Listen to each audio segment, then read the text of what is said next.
வணக்கம். இன்றைய செய்திகளை விரிவாக பார்ப்பதற்கு முன்பாக முதலில் தலைப்புச் செய்திகளை பார்க்கலாம்.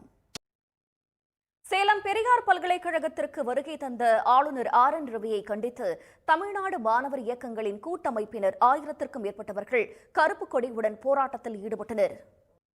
பெரியார் பல்கலைக்கழக சட்டத்தின்படி ஆய்வு நடத்த ஆளுநருக்கு எந்த அதிகாரமும் இல்லை என்று பல்கலைக்கழக தொழிலாளர் சங்கத்தின் சட்ட ஆலோசகர் இளங்கோவன் தெரிவித்திருக்கிறார். ஆளுநர் ஆய்வுக் கூட்டம் நடத்தியது தார்மீக அடிப்படையில் மட்டுமில்லாமல் சட்டப்படியும் தவறு என்று பல்வேறு தரப்பினரும் கருத்து தெரிவிக்கிறார்கள்.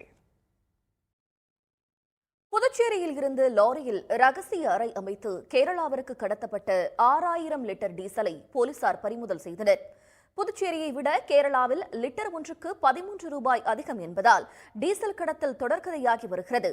பின்னணியில் இருப்பது யார்? அவனியாபுரம், பாலமேடு, அலங்காநல்லூர் ஜல்லிக்கட்டு போட்டிகளில் பங்கேற்க 12,176 காளைகளும் 4,514 வீரர்களும் பதிவு செய்திருப்பதாக அமைச்சர் மூர்த்தி தெரிவித்திருக்கிறார். ஆஸ்திரேலிய ஓபன் டென்னிஸ் தொடரை முன்னிட்டு நடைபெற்ற கண்காட்சி போட்டியில் ஜோகோவி பிற விளையாட்டு வீரர்களுடன் இணைந்து விளையாடிய காட்சிகள் இணையத்தில் வேகமாக பரவி வருகின்றன. பார்க்கலாம். இனி உலகம் முழுவதும் நடந்த நிகழ்வுகளை துல்லியமாகவும் துரிதமாகவும் வழங்கும் விறுவிறு செய்திகள். குன்றத்தூர் அருகே பழைய பொருட்கள் வைக்கும் கிடங்கில் பயங்கர தீ விபத்து ஏற்பட்டது.